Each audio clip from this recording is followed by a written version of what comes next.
let's get into the content. We're going to start with Dragon Age because obviously Dragon Age is hilarious. So you guys already know. Man, Dragon Age is not looking good, right? And I've been on record saying that I don't think this game is going to be a failure necessarily because I think the name is just a little bit too big. However, it's not looking good.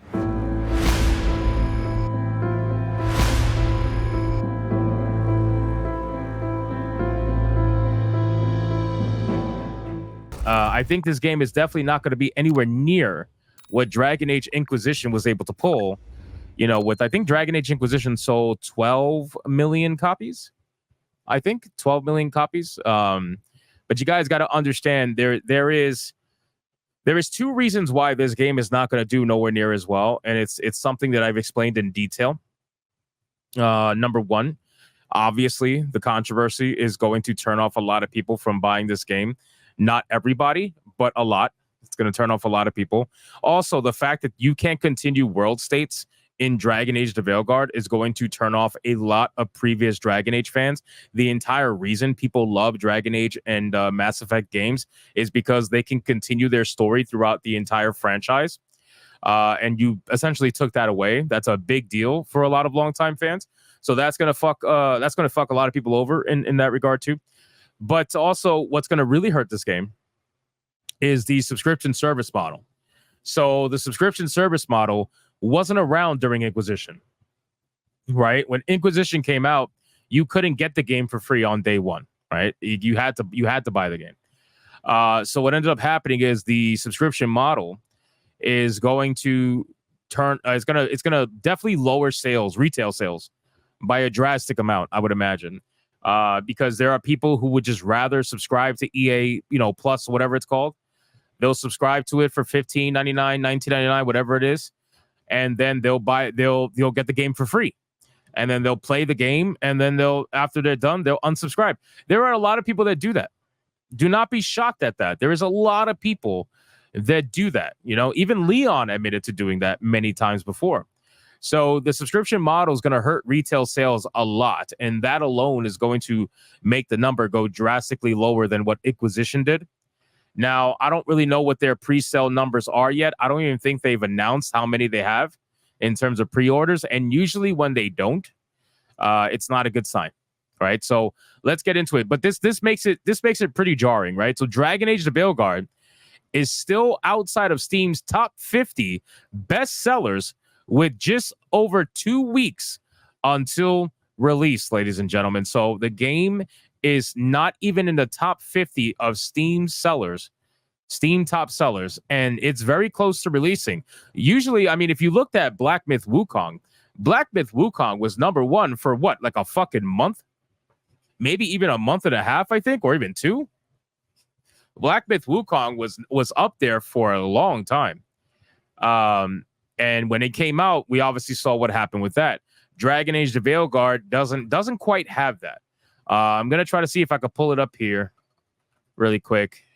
Dragon Age: The Veilguard on SteamDB. So, yeah, no, look at this. Look at this. This is pretty crazy. Look, I'll show you. So look at these numbers. It's right at number 50. It's at number 50, and it's number 28 in wish lists, right? And the amount of followers it has is less than Silent Hill 2 Remake. I want to reiterate that. Dragon Age: The Veilguard, a mainstay Dragon Age game, has less followers on Steam than Silent Hill fucking 2 Remake. That is insane to me.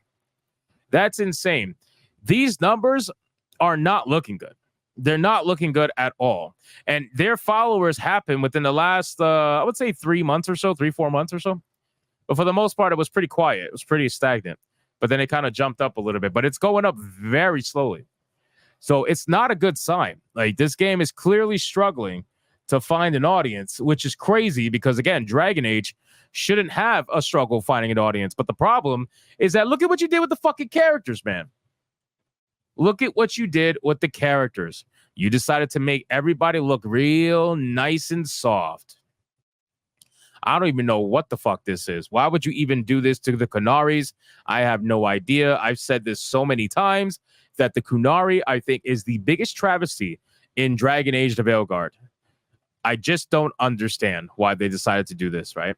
Also, you guys got to understand, too, what's going to hurt the sales of this game is the lack of trust that people have in BioWare now.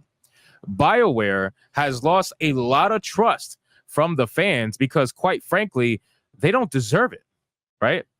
They don't deserve it. They don't deserve the trust of the fans after what happened with Anthem. Anthem completely fucked the trust that people had with BioWare. So you got the lack of trust, and then you have the obvious shilling for DEI and ESG, and the message, you have that, coupled with the subscription service and just overall bad perception of the game. It's going to not do well. What that equates to, I'm not sure. I could see 1 million to 2 million copies from this game. I can see that. I could see 1 million to 2 million.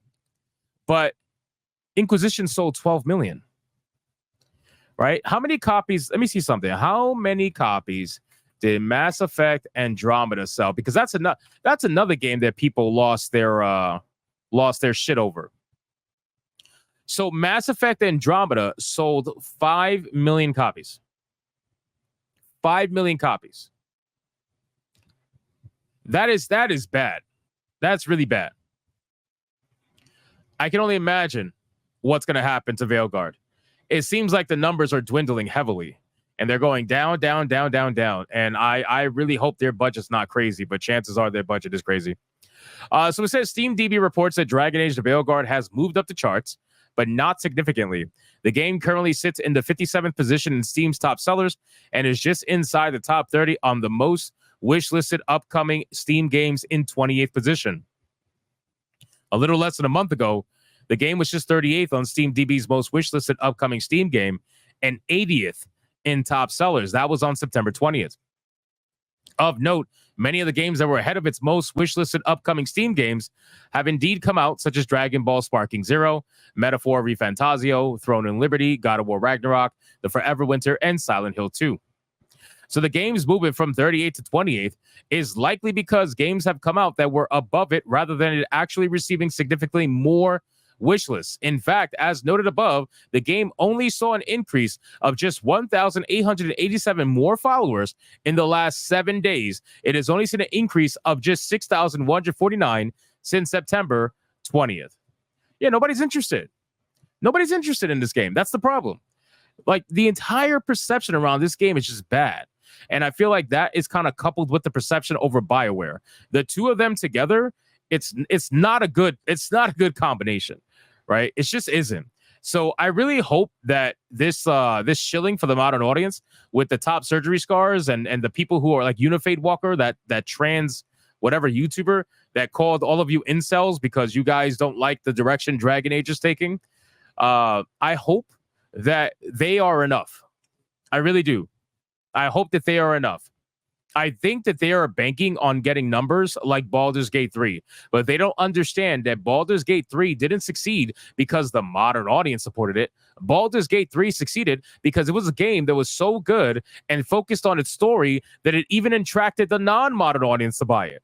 That's the amazing thing, right? You make a game for a little bit of everyone, and you just make the game you want to make, and people will let word of mouth spread it around from there, right? That's the difference. But of course, the wokies are going to be like, well, Baldur's Gate 3 is our game. Baldur's Gate 3 is our game because I had so much gay sex in that game. Oh, so we're saying gay is woke now. Oh, I didn't know that. Is that what we're doing now? Because you spent how many months telling me that gay wasn't woke, and now all of a sudden because you had gay sex in Baldur's Gate 3, that made the game woke? What about all the people who had straight sex? What about that? I guarantee you there was a lot more people having straight sex than they were gay sex. Does that mean the game is anti-woke? How does that work? You know what I mean?